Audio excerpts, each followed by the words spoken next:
Selamat datang lagi di Deep Dive. Kalau Anda dengar kata Banten, apa nih yang langsung kepikiran?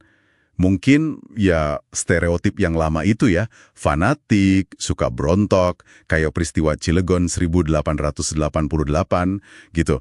Nah, kali ini kita coba yuk lihat dari sudut pandang yang agak beda. Sumber kita ini menarik banget, analisis mendalam soal pidatonya H.J. Jayadiningrat. Beliau ini intelektual asli Banten, pidatonya tahun 1919. Judulnya itu It's Over Banten and the Banteners, artinya ya kira-kira sesuatu tentang Banten dan orang Banten.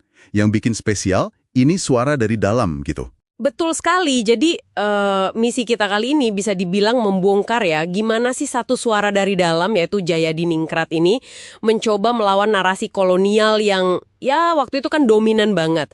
Ini bukan sekedar ini salah fakta, tapi lebih ke upaya merebut kembali hak untuk mendefinisikan diri sendiri. Nah, kita coba selami perspektif beliau ini. Oke, menarik nih, langsung aja ya. Jadi intinya Jayadiningrat ini kayak lagi membela Banten gitu ya.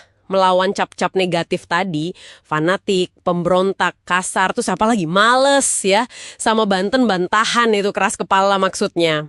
Stereotip ini kan seringnya muncul, mungkin karena nggak tahu atau ya dari karya yang bias kayak Max Havelaar gitu kan. Iya benar.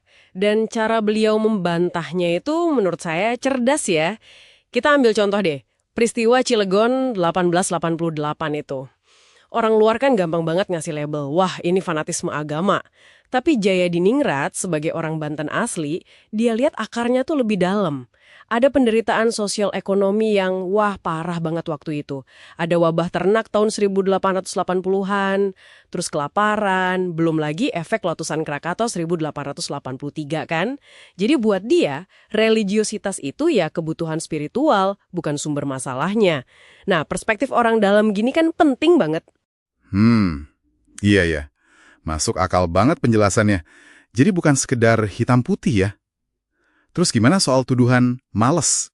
Itu kan juga kayaknya nempel banget tuh stereotipnya. Nah, soal males ini Jayadiningrat juga menepis. Beliau gambarkan ritme hidup orang Banten itu ya kerja keras dari subuh. Memang ada istirahat siang, tapi itu bukan males. Itu bagian dari siklus kerja yang wajar aja. Bahkan seringkali waktu istirahat itu ya dipakai buat urusan lain di rumah gitu. Detail keseharian kayak gini kan sering luput ya dari pengamat luar. Oh gitu ya. Jadi bukan leha-leha tanpa alasan. Oke. Terus soal keras kepala atau banten-bantahan itu gimana beliau menanggapinya? Kedengarannya kan negatif banget ya. Nah ini nih, interpretasi yang menarik banget. Jayadiningrat melihatnya bukan sebagai, pembangkangan buta gitu, tapi lebih ke sikap kritis. Kata beliau, orang Banten itu pengen paham dulu kenapa sih disuruh begini atau begitu. Kalau nggak masuk akal buat mereka, mereka tuh nggak frontal nolak. Tapi, cara melaksanakannya itu yang justru dibikin gagal. Semacam perlawanan pasif yang cerdik gitu. Wah, ada contohnya nggak? Kedengarannya licik tapi strategis ya. Ada. Misalnya nih, waktu ada paksaan buat coba metode tanam padi baru yang mereka sebenarnya ragu. Mereka iya-iya aja di depan, tapi ternyata, benihnya itu sengaja disiram air panas dulu, biar nggak tumbuh. Waduh. Iya. Jadi ini kan bukan sekedar keras kepala ya, tapi lebih ke cerminan kuatnya keinginan untuk bebas, untuk menentukan cara hidup sendiri, bahkan dalam hal sepele kayak bertani. Ini bentuk resistensi yang halus, tapi ya efektif. Wow, itu dalam sih artinya. Ini cara pandang yang unik ini kelihatan juga nggak di narasi lokal mereka, kayak legenda Baron Sukmul itu misalnya, tentang gimana mereka lihat kedatangan Belanda. Betul. Legenda itu kan ceritanya bukan soal Belanda hebat atau superior gitu, tapi justru gimana Belanda bisa menang karena kelihayan diplomasi ya, kasarnya politik adu domba lah memecah belah penguasa lokal. Ini cara masyarakat Banten mencerna peristiwa besar sejarah dalam kerangka pikir mereka sendiri. Lewat mitos, lewat takdir, sekali lagi ini narasi dari dalam. Keunikan ini sampai ke bahasa juga berarti ya? Saya dengar bahasa Jawa atau Sunda di Banten itu ada bedanya ya sama di tempat lain? Oh, sangat tercermin di bahasa. Bahasa Jawa Banten sama Sunda Banten itu punya tingkatan tutur ya. Ada tompe buat yang kasar, ada babasan buat yang halus.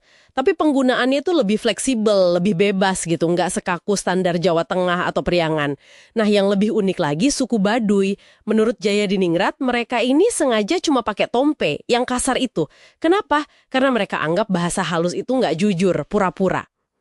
Wah, menarik. Iya kan?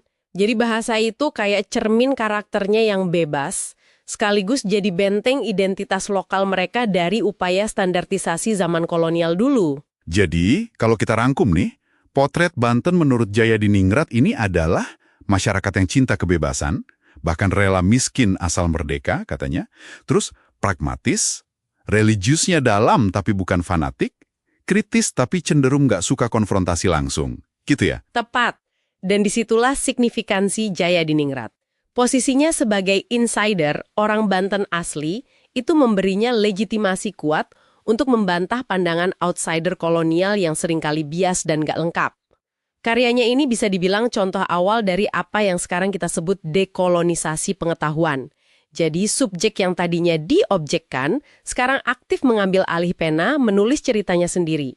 Dia merebut kembali narasi tentang Banten. Jadi jelas ya, dari deep dive kita kali ini, Banten itu jauh lebih kompleks, jauh lebih kaya dari sekedar stereotip-stereotip tadi.